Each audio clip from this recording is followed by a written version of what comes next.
بسم اللہ الرحمن الرحیم. ناظرین السلام علیکم. پروگرام کیو ڈی وی شاہ ندیم احمد کے ساتھ آپ کا میزبان حاضر خدمت ہے. ناظرین, دنیا میں ایک بڑی جنگ کے دہانے پر ہے. ایران اور امریکہ کے درمیان سفارتی پیغام کا تبادلہ جاری ہے, لیکن میز پر مذاکرات ہیں یا میزائل. صدر ٹرمپ کہتے ہیں کہ ایک بڑے حملے کا فیصلہ ابھی نہیں ہوا, جبکہ ایران دو ٹوک اعلان کر رہا ہے کہ دھمکی اور دباؤ کی زبان ہرگز قبول نہیں. ادھر پاکستان کا واضح پیغام آ رہا ہے کہ حوثیوں کے حملے ناقابل قبول ہیں اور ہم سعودی عرب کے ساتھ کھڑے ہیں. دوسری جانب بھارت میں جنسی تحریک مودی حکومت کے لیے ایک نئے سیاسی چیلنج کی صورت اختیار کرتی جا رہی ہے, مگر اس کے باوجود نئی دہلی پر دہشت گردی کی سرپرستی کے الزامات ختم ہونے کا نام ہی نہیں لے رہے ہیں. کیا مشرق وسطیٰ ایک نئی جنگ کی طرف بڑھ رہا ہے؟ پاکستان کی سفارتی حکمت عملی کیا ہے, اور کیا بھارت اندرونی دباؤ سے توجہ ہٹانے کے لیے بیرونی محاذ پر کشیدگی بڑھا رہا ہے؟ انہی اہم سوالات کے جواب کے لیے آج ہمارے ساتھ موجود ہیں سینئر صحافی تجزیہ کار جناب مبشر بخاری صاحب. ہم ان کے انتہائی شکر گزار ہیں کہ ویڈیو لنک پر پروگرام میں شریک ہو رہے ہیں. جناب مبشر بخاری صاحب, ایران اور امریکہ جنگ طوالت اختیار کرتی جا رہی ہے اور اس میں ایک بڑے حملے کی جو ہیں وہ بھی باتیں ہو رہی ہیں. کیا دنیا ایک نئی جنگ کے دہانے پر کھڑی ہے یا ہو رہی ہے؟ بہت شکریہ شاہد بھائی. دیکھیے, اسے نئی جنگ تو نہیں کہہ سکتے. یہ جنگ وہی ہے جو اسرائیلی اٹیکس کے بعد اسرائیل اور امریکہ کے جوائنٹ اٹیکس جو ایران پہ ہوئے اس کے بعد چھڑی, اور اس میں پازز آتے رہے جنہیں ہم استعمال کرتے ہیں, جس کے لیے لفظ سیز فائر کا, کے درمیان میں سیز فائرز ہوئے اور پھر ان سیز فائرز کی خلاف ورزی بھی ہوئی. لیکن جو آپ نے فرمایا, اگر میں اس کو ریفریز کروں اس چیز کو, تو یہ جنگ جو ہے وہ مجھے پھیلاؤ اختیار کرتے ہوئے نظر آ رہی ہے اگر اس کو روکا نہ گیا.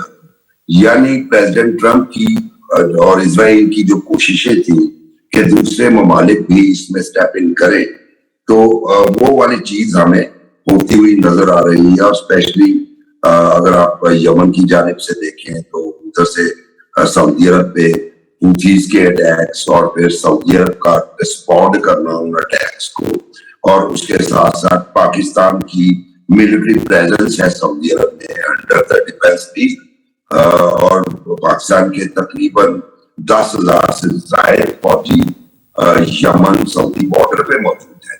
پاکستان کا ایک جسے آپ کہتے ہیں پورا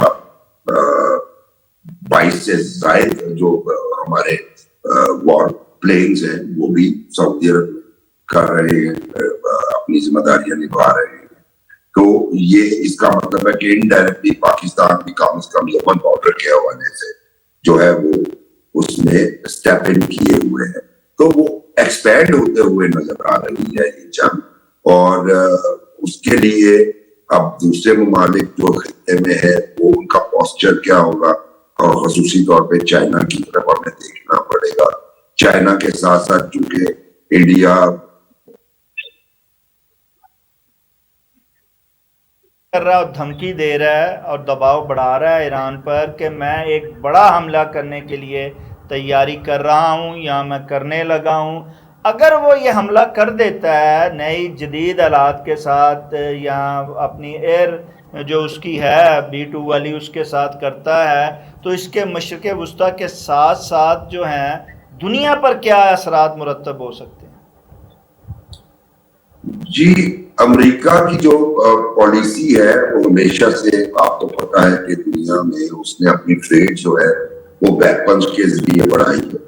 ویپنز کے ذریعے اس نے اپنی جو ملٹری پاور ہے اس کے کور کے ذریعے دنیا بھر میں وہ چونکہ سیکیورٹی پرووائڈ کرتا ہے, اسی طرح وہ نیوکلیر امبریلا دیتا ہے, جیسے کہ اس نے ساؤتھ کوریا کو, جاپان کو دیا, سو اس کی جو اکانومی ہے وہ وار سینٹرک اکانومی ہے, اس کو جنگ سوٹ کرتی ہے. لیکن ایٹ دا سیم ٹائم اگر ہم دیکھیں تو اس میں پریزیڈنٹ ٹرمپ کے بیانات کئی دفعہ اس طرح کے آئے اور کئی دفعہ انہوں نے بیک آؤٹ کیا اپنے بیانات سے. جہاں تک ان کا بیان تھا کہ جی ہم اس تہذیب کو ہی ختم کر دیں گے, کل تہذیب ختم ہو جائے گی, اور اس کے بعد پھر وہ بیک آؤٹ کر گئے.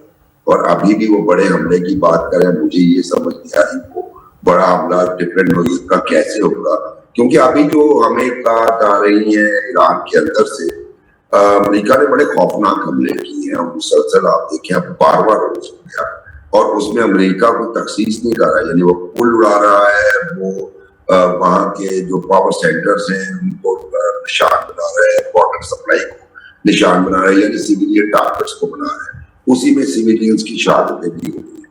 اب جو اس سے بڑھ کے جو ہے وہ اٹیک کیا ہو سکتا ہے, اس میں جو سوچا جا رہا ہے وہ یہ ہے کہ ہو سکتا ہے وہ گراؤنڈ ٹروپس جو ہے وہ اتارے اور کچھ ایسی اسٹریٹجی کرے جیسے کشم ان کا جزیرہ ہے اور اس طرح کے دوسرے جزائر جہاں پہ آئل بھی پروڈیوس ہوتا ہے اور اس کے دہانے پر ہے, تو وہاں پہ گراؤنڈ فورس کے ان پہ قبضہ کر لے, یا دوسری صورت یہ ہے کہ ایران کے اندر انفلٹریٹ کروائے گراؤنڈ سولجرز کو اور وہاں پہ ایک جو ہے شدید قسم کی جنگ جسے گراؤنڈ وار کہتے ہیں وہ شروع کرے. ابھی تک وہ ایریل اسٹرائکس ہی کر رہا ہے.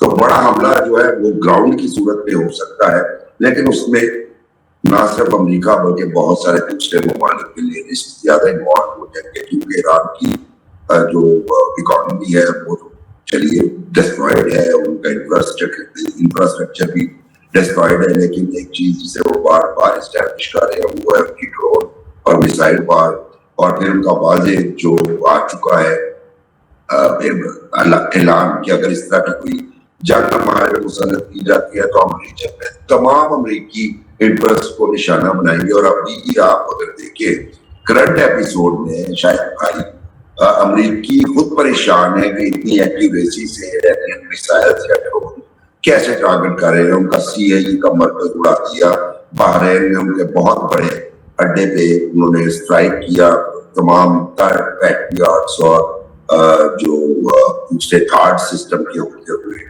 ٹارگٹ پہ جا کے گرے. اب تو یہاں تک وہ باتیں پہلے وہ چائنیز کو بلیم کیا کرتے تھے, اب نئی جو چیز آئی ہے وہ رشینز کو بھی بلیم کر رہے ہیں امریکن کہ رشیا کہیں نہ کہیں جو ہے وہ مدد کر رہے ہیں. اب اتنی ایکیوریسی ٹارگٹ میں کیسے آ سکتی ہے. تو نئے بڑے حملے کی صورت میں وہ والے علاقہ جہات جہاں پہ امریکی پریزنس یا امریکی اڈے موجود ہے ان کو بھی ایران ٹارگٹ کر سکتا ہے, جس کا مطلب پھر وہی ہے کہ یہ ایکسپینڈ ہو جائے گی اور بڑی جنگ میں تبدیل ہو جائے گی. اچھا مبشر بخاری صاحب, آپ نے درست فرمایا کہ امریکہ نے ایران کو کیا دباؤ میں لانا ہے, وہ خود دباؤ میں آئی جا رہا ہے, اور آنے کے بعد وہ ایسے اعلانات کے دھمکی امیز جو ہے وہ کر رہا ہے. لیکن اس کے جواب میں ایران جو ہے وہ بھی ابنائے ہرمز کی بندش کے ساتھ ساتھ اب جو ہے باب المندب کی جو ہے اس کی بندش کی طرف آ رہا ہے. حوثیوں نے جو سعودی عرب کے ساتھ پنگا لیا ہے اور انہوں نے جو 2 جہاز کیے ہیں, اس کے جواب میں اب پاکستان, جیسے آپ نے کہا کہ دوسرے ممالک شامل ہو رہے ہیں, پاکستان کی مجبوری بن گئی ہے, اور پاکستان نے بھی بمانگے دول اعلان کر دیا ہے کہ وہ سعودی عرب کے ساتھ کھڑا ہے. آپ کیا سمجھتے ہیں کہ پاکستان بھی اس جنگ کا حصہ نہ صرف بننے جا رہا ہے بلکہ حصہ بن چکا ہے؟ جی دیکھیے, اگر آپ ڈپلومیٹک لینگویج کی بات کریں تو پاکستان نے یہ جو ڈائریکٹ سٹیٹمنٹس آئے ہمارے فارن آفس کی جانب سے, پرائم منسٹر صاحب نے جس عزم کا اعادہ کیا کہ ہم سعودی عرب کے ساتھ کھڑے ہیں, تو اس کا مطلب یہ ہے کہ آپ نے بتا دیا کہ آپ کھڑے ہیں اور سعودی عرب کے خلاف انڈر دا ڈیفینس بھی کوئی بھی کاروائی ہے وہ پاکستان کے خلاف کاروائی تصور کی جائے. لیکن at the same time Pakistan نے جب ماضی میں اسٹرائکس ہوتی تھی ایران کی جانب سے سعودی عرب میں, تو پاکستان نے نہ صرف ایران کو وہ اسٹرائکس سے روکنے کے لیے کوششیں کی جس کے نتیجے میں اسٹرائکس ہوتی بھی, بلکہ سعودی عرب کو بھی رسپونڈ کرنے سے منع کیا کہ یہ جنگ زیادہ پھیل جائے گی، لیکن پھر بھی جنگ جو ہے وہ زیادہ پھیل گئی. اچھا، ابھی کرنٹ سینیریو میں پاکستان نے ایران کو واضح الفاظ میں بتایا کہ دیکھیے سعودی عرب ہمارا ایک جو ہے ریڈ لائن ہے، ہمارے لیے وہ ایک سینسٹیو ایشو ہے، اس لیے جو ہے آپ سعودیہ کے اندر امریکنز کو بھی ٹارگٹ نہ کریں. لیکن جو آپ میں ایرانیوں نے کہا دیکھیے جب اتنی بڑی پریزنس ادھر موجود ہے اور وہاں سے جہاز اڑتے ہیں اور وہاں سے میسائلز آتے ہیں، تو پھر مطلب ہم اس صورتحال میں کیا کر سکتے ہیں؟ کیا پولٹوں کو رہنے دیا جائے کہ جناب آپ ہم پہ میسائل مارتے اور ہم دیکھتے رہیں گے، چونکہ وہ ہمارا برادرستان ملک ہے. یہی اس طرح کی کم و بیش لینگویج جو ہے وہ ایران نے ہمیں بتائی پاکستان کو. لیکن اس کے ساتھ ساتھ اتنی افیکٹو تھی پاکستان کی ڈپلومیسی کہ کرنٹ ایپیسوڈ سے پہلے، یعنی سیز فائر سے پچھلے سیز فائر سے پہلے تک آپ یہ دیکھیے حوثیوں کی جانب سے ایک گولی بھی نہیں چلی سعودی عرب کے اگینسٹ، اور اس میں بھی پاکستان کا ہی رول تھا. اور پھر آج اگر آپ عباس عراقچی کا بیان دیکھیں تو انہوں نے کہا کہ یہ جو حوثیوں کا سعودی عرب کے ساتھ تنازع ہے یہ تو ایران جنگ سے ہٹ کے بہت پہلے کا ہے، تو اس لیے اس کو ایران سے نہ جوڑا جائے. لیکن حقیقت تو یہی ہے کہ اس وقت جب ریجن میں ایک جنگ ہے تو حوثیوں کو سٹیپ ان کرنا یا باب المندب کو بند کرنے والے معاملات پہ آنا نہیں چاہیے تھا. لیکن وہی بات کہ امریکہ اتنا پریشر بڑھا رہا ہے، اور پھر ریجنل کنٹریز اگر آپ دیکھیں، انفارچونیٹلی مجھے یہ بات کہنی پڑے گی کہ انفارچونیٹلی جب بھی کسی اسلامی ممالک پہ امریکہ حملہ ور ہوا ہے، وہ آپ عراق سے آپریشن ڈیزرٹ سٹارم والی اس سے شروع کریں، اس میں تو کویت پہ ہوا ایک اسلامی ملک پہ، تو امریکہ نے رسپونڈ کیا، اور سارے یہ جو یہی ممالک ہے وہ امریکہ کی بیک پہ کھڑے تھے، نہ صرف بیک پہ کھڑے تھے بلکہ انہوں نے عملی طور پہ حصہ لیا اس جنگ میں. پھر جب ویپنز آف میس ڈسٹرکشن والا معاملہ ہوا، اس پہ بھی یہ سارے ممالک جو ہیں امریکہ کے ساتھ کھڑے تھے، اور انہوں نے جو ہے وہ عراق پہ حملے میں حصہ لیا. اس کے بعد جو لیبیا والا معاملہ ہوا وہ بھی آپ کے سامنے ہے، اس میں بھی اگینسٹ گڈافی ہمارے ریجنل برادر ممالک امریکہ کا ساتھ دیتے رہے. سیریا والے معاملے میں سیریا میں ایک لمبی پراکسی وار ہوئی، اور سب جانتے ہیں کہ امریکہ اور یہ اتحادی ایک طرف تھا اور اسرائیل بھی ساتھ تھا، اور اس کے بعد وہاں پہ بشار الاسد کی حکومت ختم ہو گئی. تو اس معاملے میں انفارچونیٹلی وہی ہے کہ دو لابیز ہیں، ایک لابی ہے امریکہ کی، دوسری لابی ہے ایران کی. ایران کو انڈر ہینڈ سپورٹ ہے چائنا کی اور رشیا کی، تو بلاکس کی گیم ہے. لیکن بلاکس کی گیم میں ابھی دیکھا جائے تو ایرانین بلاک کی جو ہے وہ مورل وکٹری ضرور ہوئی ہے کہ ایک کنٹری ہے جس کا سارا کچھ تباہ ہو چکا ہے، جس کی مین لیڈرشپ جو ہے وہ شہید ہو گئی، لیکن اس کے باوجود وہ ریزسٹ کر رہا ہے. تو اس طریقے سے ہی حوثیوں کا جو میں نے جیسے پہلے عرض کیا جو کرنٹ اٹیکس ہے، پاکستان اس کو انڈائریکٹلی رسپونڈ ضرور کرے گا. ایون اف اگر پاکستانی آرمی رسپونڈ بھی کرے گی تو وہ کلیم کیا جائے گا سعودی عرب کی جانب سے، کیونکہ سعودی ٹیریٹری سے ہو رہا ہے. تو میں یہ سمجھتا ہوں کہ پاکستان انڈائریکٹلی اس جنگ میں شریک ہو چکا ہے. مبشر بخاری ثالثی سے پاکستان کا کردار جو ہے وہ فریق بننے تک کا ہو گیا ہے. اب جہاں تک ثالثی کی بات ہے تو ایران کی امریکہ نے پاکستان کے بعد عراق کا انتخاب کیا، اور ان کے جو ہے وہ ایک وفد جو ہے وہ ایران گیا، لیکن ایران نے اسے ریفیوز کر دیا، اسے ثالث ماننے سے انکار کر دیا. کیا اس صورتحال میں، بدلتی صورتحال میں، کیا ثالثی کا جو پاکستان کردار ادا کر رہا تھا اور فریق کے کردار کے ساتھ، کیا یہ دونوں کردار وہ پاکستان نبھا سکے گا اس صورتحال میں؟ دیکھیے میں آپ کو بڑی اسٹرانگ انفارمیشن جو پر یہ کہہ رہا ہوں کہ پاکستان اپنی حد الامکان کوشش کر رہا ہے کہ وہ فریق نہ بنے، چونکہ پاکستان کی بہت ساری مجبوریاں ہیں. سب سے بڑی تو اکنامک مجبوری ہے، آپ کو پتا ہے ہم ڈیپینڈنٹ ہے IMF پہ، پھر اس کے بعد ہم ڈیپینڈنٹ ہے سعودی عرب پہ، پھر ہم نے سعودی عرب کے ساتھ. تو پاکستان ابھی بھی یہ کوشش کر رہا ہے کہ وہ فریق نہ بنے بلکہ ثالث کا کردار ادا کرتا رہے. جو آپ نے عراقی اس کی بات کی، علی زیدی صاحب گئے، وہ بات ٹھیک ہے، لیکن علی زیدی صاحب کی پوزیشن بہت ویک ہے. دوسری بات یہ کہ علی زیدی صاحب تو سیدھا سیدھا وہ یوں ہی لگتا ہے کہ وہ بنیادی طور پہ ان کی ڈیپینڈنس جو ہے وہ امریکہ پہ ہے یا ایران کے اوپر ہے. تو ایسی صورتحال میں ثالثی کا کردار کیسے ادا کریں گے؟ اور پاکستان کے ثالث کے کردار جو ہے ابھی تک اتنا کمزور نہیں ہوا.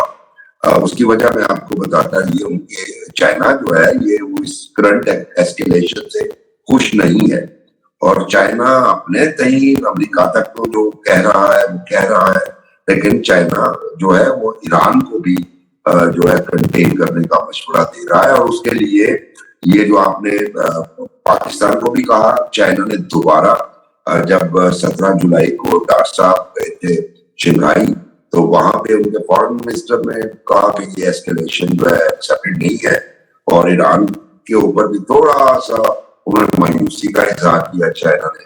اور اس کے بعد یہ کہا جاتا ہے ذرائع کے مطابق، یہ سٹوری بھی کی آپ نے، کہ یہ جو کرنٹ ان کے آئے تھے اسکندر مودی صاحب اور ساتھ ایک ڈیلیگیشن آیا تھا، بظاہر تو وہ ایز اے بائی لیٹرل چیزیں طے کرنے، لیکن یہ اس کے ہائی ویلی وزٹ تھا ان کا، اور ان کی ملاقاتیں ہوئی جو فوٹو سیشن سے ہٹ کے ملاقاتیں بھی ہوئی، اور اس میں یہی ڈسکس ہوا. اور ہم نے دوبارہ انہیں بتایا کہ ہم فری نہیں کرنا چاہتے، یہ حوثیز والا معاملہ جو ہے یا جو آپ اسٹرائک کرتے ہیں ہمارے لیے سینسٹیو ہو جاتے ہیں. اس کے ساتھ ساتھ جو ہے ایران نے بھی کہا کہ دیکھیے آپ بھی ایک پوائنٹ کے اوپر جو ہے وہ آ کے سارے دنیا ہٹ جاتی ہے، باقی پوائنٹس جو ہے ڈیکلریشن کے ان کو ڈسکس نہیں کرتے. پاکستان نے انہیں کہا کہ فی الحال اگر آپ چاہتے ہیں کہ ہم میڈیشن جاری رکھیں اور کوئی مڈ وے نکال دیں چلو ختم ہو جائے رک جائے، تو اس کے لیے سب سے پہلے جو پاکستان نے کہا کہ آپ یہ کریں گے ٹول فری زون ہے برمز کا اسے کھولیے، اور ساتھ میں پھر حوثیز کا بھی پاکستان نے کہا کہ ان کو بھی روکیے کہ وہ سعودی عرب پہ اٹیک نہ کرے یا باب المندب بند نہ کرے. تو یہ پاکستان کر رہا ہے، اور اس میں اس کے بعد ہی جب اسکندر مودی صاحب پاکستان سے رخصت ہوئے وہ برکس کی میٹنگ میں شریک ہونے کے لیے انڈیا گئے، تو اس کے بعد پریزیڈنٹ ٹرمپ کا اسٹیٹمنٹ آیا کہ ایران بات کرنے کا ہے، بات چیت جاری ہے، اور ہو سکتا ہے کہ بات چیت کا آؤٹ کم مثبت نکل آئے. یہ سارا مودی کے ٹرپ کے بعد ہوا پاکستان کا. میں یہ بھی بتاؤں کہ مودی صاحب کا جو ٹرپ ہوا ہے اس سے پہلے یہ 10 دن میں دوسرا ان کا بھی تھا. پہلا وزٹ انتہائی سیکرٹ رکھا گیا ایران کو طور پہ، اور اس کی کوئی نشر و اشاعت نہیں کی گئی. پہلے بھی وہ منسٹرز کے ساتھ آئے تھے. تو یہ میڈیشن والی جو پاکستان کا رول ہے وہ جاری ہے، اور پاکستان بھی ایز اے میڈیٹر اس بات کی بھرپور کوشش کر رہا ہے کہ اسے اس جنگ میں فریق نہ بننا پڑے. اس لیے میں نے آپ سے یہ عرض کی کہ جو سعودی سوئل سے ہوگا وہ سعودی عرب اون کرے گا، اور وہ سعودی کاروائی تصور ہوگی، کیونکہ پاکستان نبرد آزما ہے مشرقہ وسطیٰ کے چیلنج میں. دوسری طرح جو بھارت ہے اس کا فائدہ اٹھاتے ہوئے دہشت گردی کو سپورٹ کر رہا ہے، وہ پاکستان میں دہشت گردی کی لہر کو پروموٹ کر رہا ہے، لیکن اس کو اپنی پڑ گئی ہے. وہ جو جینزی کی تحریک ہے اس کو جو ہے نا سامنا کرنا پڑ گیا ہے.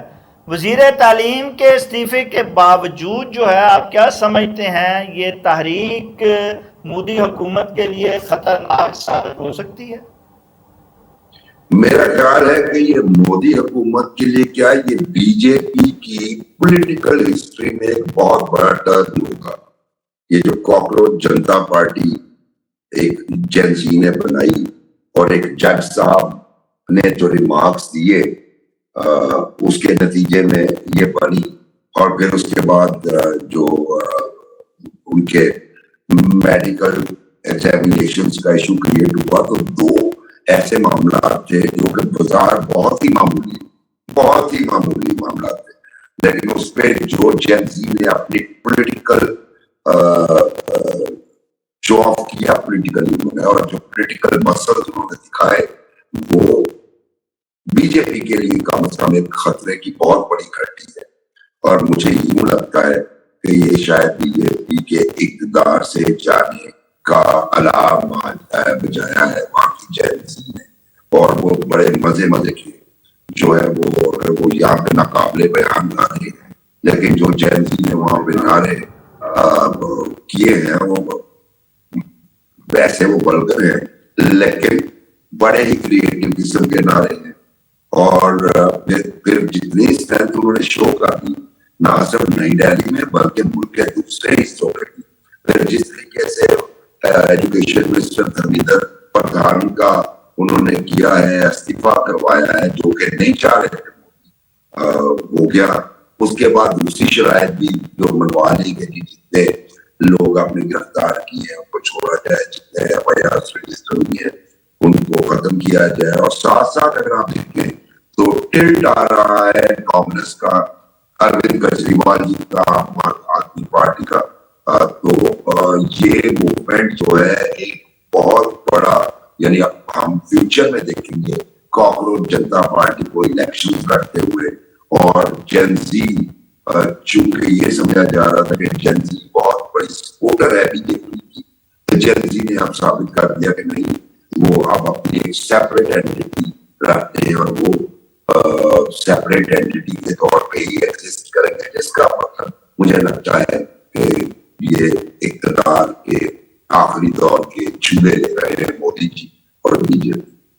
اچھا مبشر بخاری صاحب, جب بھی بھارت میں اس طرح کے سیاسی انتشار جو ان کا اپنا ہوتا ہے وہ بڑھتا ہے تو پاکستان میں دہشت گردی کی لہر کو جو ہے بھارت پروموٹ کرنا شروع کر دیتا ہے, سرحدوں پہ جو ہے وہ اپنی جو ہے وہ بڑھا دیتا ہے.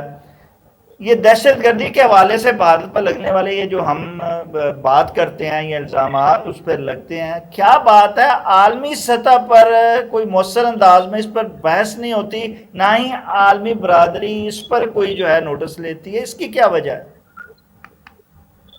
جی میں عرض کیا دیتا ہوں کہ آپ کے پہلے سوال میں میری ایلیمنٹ موجود تھا, میں معافی چاہتا ہوں, میں اس کا جواب نہیں دے سکتا, میں نے پاز لے لیا. جی اچھا, معاملہ یہ ہے کہ بھارت کے اندر جب بھی اس طرح کا معاملہ ہوتا ہے تو کوئی نہ کوئی فالس فلیگ آپریشن کروا دیتا ہے اٹینشن ڈائیورٹ کرنے کے لیے اپنی انٹرنل پالیٹکس سے, جیسے کہ ماضی میں ہوتا رہا. اس کے ساتھ ساتھ ماضی میں کئی دفعہ ہوا جب بھی حکومتیں کمزور ہوئی انہوں نے سرحد پہ جو ہے وہ ایکٹیویٹی بڑھا دی اور جان کے خطرات کو بڑھا دیا تاکہ وہ پولیٹیکلی تھوڑا سا اسٹے کر سکے یا پرولونگ کر سکے. جب یہ ٹیکٹکس پرانے ہو چکے ہیں, جہاں تک بھارت کی اسپانسرشپ پاکستان میں ٹیررزم کی, اس سے تو مطلب اب انکار کیا ہی نہیں جا سکتا.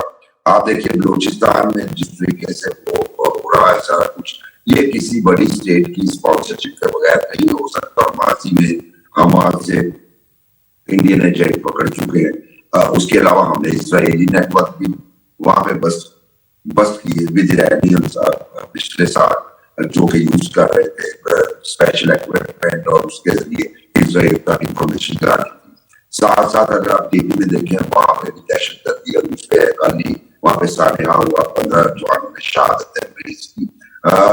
بھارت نے ایک اور جو کیا ہے جو لگ رہا ہے پاکستان بھی آگاہ بھی ہے, پاکستان انٹرنیشنل کمیونٹی کو بتا بھی رہا ہے, بھارت نے جو پاکستان کے اندر دہشت گردی کے آپریشن کا جو مانیٹرنگ سینٹر ہے وہ افغانستان کو بنا دیا ہے. یہ اب ڈھکی چھپی بات نہیں, کیونکہ افغانستان سے بارڈر ہے دونوں سائڈ سے, بلوچستان سے بھی, کیلی سے بھی, وہاں سے لاجسٹکلی ٹیررسٹ کو سپورٹ کرنا آسان ہوتا ہے. اس لیے بھارت نے بڑی چالاکی سے وہ سارا کچھ جو ہے وہ آپریٹ کرنا شروع کر دیا ہے افغانستان کے اندر سے.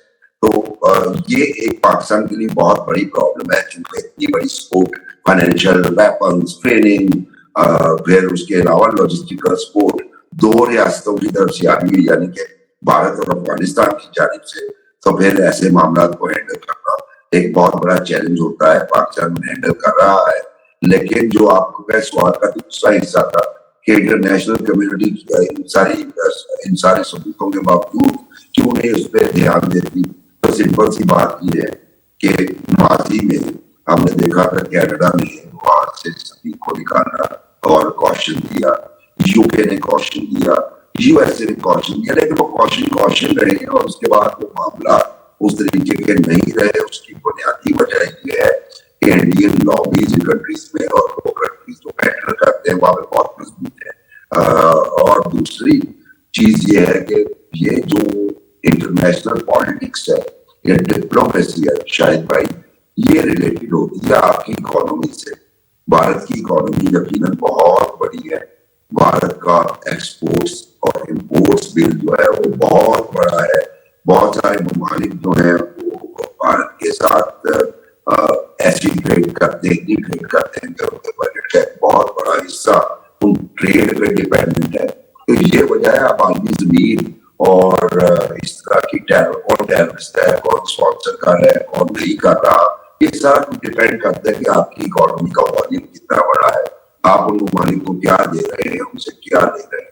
کیونکہ یہی اگر کوئی چھوٹا ملک اس طرح کی حرکتیں کر رہا ہوتا ہے جس طرح انڈیا کر رہا ہوتا ہے تو اس کو تو وہ جو فیٹف کا بلیک لسٹ کیا جا چکا ہوتا, گرے بلیک لسٹ میں جا چکا ہوتا. لیکن انفارچونیٹلی دنیا میں یارڈ سٹکس جو ہے وہ اب ذاتی انٹرسٹ کے حوالے سے رکھی گئی ہے, اور اس میں کسی ملک کا کتنا برادری کا اقوام متحدہ کا دوہرے معیار کے ساتھ جو ہے اور اس کا فائدہ جو ہے بھارت اٹھاتے ہوئے نہ صرف بلوچستان خیبر پختونخوا میں دہشت گردی کروا رہا ہے بلکہ آزاد کشمیر میں بھی وہ اب انتشار پھیلا رہا ہے, الیکشن میں مداخلت کر رہا ہے. آپ کیا سمجھتے ہیں کہ یہ جو آزاد کشمیر کے الیکشن ہو رہے ہیں یہ بڑے احسن طریقے سے ہو جائیں گے, اور کیا اس کے رزلٹ جو ہے وہ مثبت نکلیں گے اور پاکستان اس انتشار پر قابو پانے میں کامیاب ہو جائے گا؟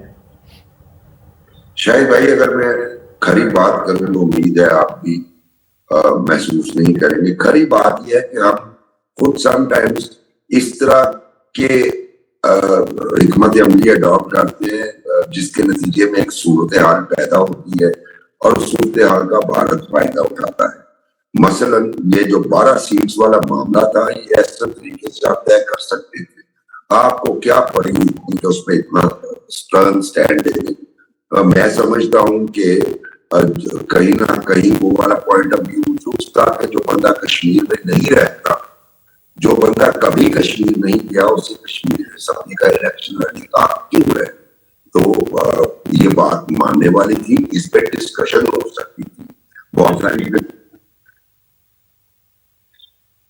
حکومت بنانے اور گرانے میں جب سے پاکستان بڑا اہم کردار ادا کر رہی ہیں, فیصلہ ساز کیسے انہیں ختم کروا سکتے ہیں, یہ کر سکتے ہیں؟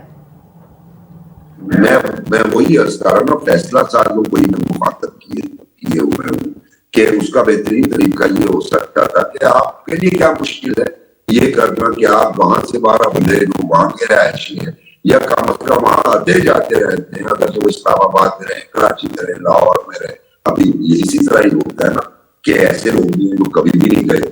ہم نے ماضی میں بھی ایک دیکھا کہ MKM کا بھی پتا کراچی کا وہاں سے منتخب ہو گیا وہاں کے لیے. تو یہ ویسے ہی ریڈیکلس بات لگتی ہے. لیکن جب یہ ایک ایشو کریٹ ہوا تو اس کے بعد انڈیا کو ایک موقع مل گیا کہ ایک گروپ وہاں پہ کریٹ ہوا ہے تو اس کو سپورٹ, اب وہ اس گروپ کو بھی پتہ نہیں ہوگا کہ جو لوگوں نے سپورٹ کر رہے ہیں وہ انڈین اسپانسر ہے.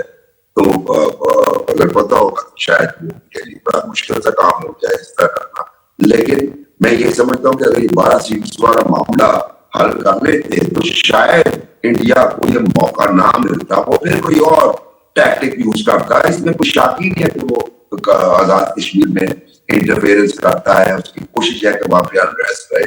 لیکن مسئلہ یہ ہے کہ وہ معاملات ہم بھی کچھ صحیح طریقے سے ہینڈل نہیں کر پا رہے. تو سر آپ کا سوال یہ تھا کہ کیا الیکشن کیا نیت سے ہوں گے اور اس کے بعد وہاں پہ اسٹیبلٹی آ جائے گی. تو میں سمجھتا ہوں کہ جس طریقے سے الیکشن کروائے جا رہے ہیں, یعنی سب سے پہلے یہ کہ وہ الیکشن آپ نے کروا رہے ہیں سیگمنٹس میں. اس سیگمنٹ میں الیکشن کا تجربہ جو ہے پاکستان میں پہلے تو کوئی کا رکا ایک آدھے کا رکا بھی ہے تو اتنا کامیاب نہیں ہوا. فار ایگزامپل آپ دیکھیں, اگر آپ کو ٹرینڈز پتہ چلتے ہیں کہ میرپور سیکٹر میں پہلے الیکشن ہوئے ہیں اور میرپور سیکٹر میں فلاں پارٹی جو ہے وہ لے رہی ہے سیٹس زیادہ, تو صورت میں جو ہے 2 صورتحال پیدا ہو سکتی ہے. یا تو اس پارٹی کے حق میں جو ہے وہ زیادہ ووٹنگ اگلے سیگمنٹس میں ہو جائے, یا پھر یہ ہو کہ جو انڈر ہینڈ ٹیکٹکس ہے جو پارٹیز یا کچھ عوامل اختیار کرتے ہیں وہ استعمال کر کے اس پارٹی کے خلاف ریگنگ کروانا شروع کرتے ہیں. تو ایسی دونوں صورتوں میں ریگنگ کا نعرہ تو لگے گا نا شاید بھائی, ٹھیک ہے نا. تو مجھے نہیں لگتا کہ اس الیکشن کے بعد پولیٹیکل اسٹیبلٹی آئے گی. تو اب اس میں کیا کیا جا سکتا ہے؟ اب پاکستان اور حکومت کو ایسے نازک حالات میں کس حکمت عملی کے ساتھ آگے بڑھنا چاہیے؟ یا کشمیر کے حوالے سے شاید بھائی مشرق وسطیٰ اور کشمیر دونوں, پاکستان مشرق وسطیٰ کے حوالے سے اور حکومت کشمیر کے حوالے سے, یہ مشکل حالات ہیں اس وقت اندرونی اور بیرونی, ان میں سے کیسے حکمت عملی کے ساتھ جو ہے آگے بڑھا جا سکتا ہے؟ دیکھیے سب سے پہلی بات یہ مشرق وسطیٰ کے اوپر پاکستان بڑا افیکٹولی کام کر رہا ہے. پاکستان نے اپنے آپ کو ایک پیسفل اسٹیٹ کے طور پہ اسٹیبلش تو کر لیا. یہ وجہ کہ ساری جو ریاستیں ہیں وہ پاکستان کی طرف دیکھ رہی ہے. کئی ریاستوں سے ہماری ڈسکشن جاری ہے, کئی ریاستوں سے ہم مزید جو ہے وہ ڈیفینس ایگریمنٹ کرنے جا رہے ہیں. ڈپلومیٹکلی ہم بہت اچھا کیے ہوئے ہیں, نو ڈاؤٹ اباؤٹ دیٹ. اور جو پاکستان کی انٹرنل سچویشن ہے وہ بڑی خطرناک ہے. وہ خطرناک اس لیے کہ ایک طرف تو ہم کشمیر اور کے پی اور بلوچستان میں دہشت گردی کے افراد کا مقابلہ کر رہے ہیں. ہمارے سیکورٹی فورسز, ہمارے جو بیوروکریسی ہے, ابھی آپ نے دیکھا جج بھی ایک شہید ہوئے, اس کے علاوہ کسٹم آفیشل بھی شہید ہوئے. یعنی شہادتیں اب دوسرے ڈپارٹمنٹس میں جانا شروع. نازک صورتحال ہے. کشمیر کی صورتحال, الیکشن جو ہے وہ ہے پرسوں, اور وہاں کی صورتحال زیادہ اچھی نہیں ہے, اگرچہ ٹائٹلی کنٹرول کی ہوئی ہے, لیکن کب وہاں پہ کرپشن ہو جائے دوبارہ اس کے بارے میں کچھ نہیں پتا. اس کے علاوہ ہٹ کے جو آپ نے پیٹرول کا ٹرینڈ, جو مجھے تو سمجھ نہیں آتی کہ یہ کون عقل مند ہے جو اپنے جس چاک میں بیٹھے اسی کو آری سے کاٹ رہے ہیں اس طرح کے ڈیسیشن لے کے, کیونکہ وہ اس کے نتیجے میں عوام کے اندر ایک غصہ جو ہے وہ بڑا شدید طریقے سے پیدا ہو رہا ہے. جو مہنگائی کی صورتحال ہے انٹرنلی پاکستان میں, آپ گورنمنٹ کو جو ہے وہ عوام کو ساتھ لے کے چلنا ہوگا. فیصلے آپ ڈرائنگ رومز میں نہیں کریں گے, فیصلے آپ کو کرنے ہوں گے عوام کی رائے کے ساتھ. یہ نہیں آپ ہو سکتا کہ آپ کوئی بھی بل لے آئے نیشنل اسمبلی میں یا صوبائی اسمبلیوں میں اور اس کا پرپس ہے عوام کو کرش کرنا ہو. تو یہ نہیں ہو سکتا کہ آپ ایک صوبے کی اکانومی چالانوں کے اوپر جو ہے وہ چلا رہے ہو. یعنی آپ موٹر بائک کے چالان کا جو 15,000 کے, یہ نہیں ہو سکتا. وائلیشن کنڈیمنیبل ہے, وائلیشن نہیں ہونی چاہیے, لیکن جس طریقے سے آپ ٹارگٹس دے کے چالان کروا رہے ہیں وہ بھی نہیں ہونا چاہیے. وائلیشن کے اوپر ہونا چاہیے. آپ کو پتا بھی نہیں چلتا لوگوں نے کہاں پہ وائلیشن بتا دیا آپ نے, یہ بھی ایک غم و غصے کا باعث بن رہا ہے. پھر اس کے علاوہ آپ کی فیڈرل اکانومی چل رہی ہے, آپ کے الیکٹریسٹی بل کے اوپر سر چارجز پہ اور فیول کے اوپر سر چارجز پہ. یعنی آپ خود تو کچھ ایکسپورٹ کر نہیں رہے, خود کچھ جنریٹ کر نہیں رہے. وہ جو پیسے آپ مانگتے ہیں انڈیا سے وہ جب آتے بھی ہیں تو کہاں لگتے ہیں عوام کو کچھ پتہ نہیں ہوتا. تو یہ ساری صورتحال انٹرنل پالیٹکس کے لیے بھی کوئی اچھی نہیں ہے. تو حل وہی ہے کہ عوام کے فیصلے عوام کو انوالو کر کے کیے جائے, انہیں کانفیڈنس میں لے کے کیے جائے, اور جتنی جلدی ہو سکتا ہے IMF سے جان چھڑا. ورنہ آج آپ عوام کا خون چوسے, کل عوام سڑکوں پہ آ کے آپ کا خون چوسے. اب آپ کا بہت بہت شکریہ. ناظرین, آج کی گفتگو سے یہ حقیقت واضح ہوتی ہے کہ دنیا ایک ایسے دورائے پر کھڑی ہے کہ جہاں ایک غلط فیصلہ پورے خطے بلکہ عالمی امن کو متاثر کر سکتا ہے. امریکہ اور ایران کے درمیان جاری کشیدگی, مشرق وسطیٰ کی بدلتی صورتحال, پاکستان کی متوازن سفارتی پوزیشن اور بھارت کے اندر بڑھتے ہوئے سیاسی چیلنجز اس بات کی نشاندہی کرتے ہیں کہ آنے والے دن عالمی سیاست کے لیے انتہائی اہم ثابت ہو سکتے ہیں. لیکن سوال یہ ہے کہ کیا طاقت کا استعمال مسائل کا حل ہے یا مذاکرات ہی پائیدار امن کی واحد راہ ہے؟ کیا عالمی طاقتیں جنگ کے راستے پر چلیں گی یا سفارتکاری کو موقع دیں گی، اس امید کے ساتھ کہ سفارتکاری ہی قیام امن کی ضمانت بنے گی۔ اپنے میزبان شاہ ندیم احمد کو اجازت دیجیے۔ آپ کا، ہمارا، ہم سب کا اللہ نگہبان۔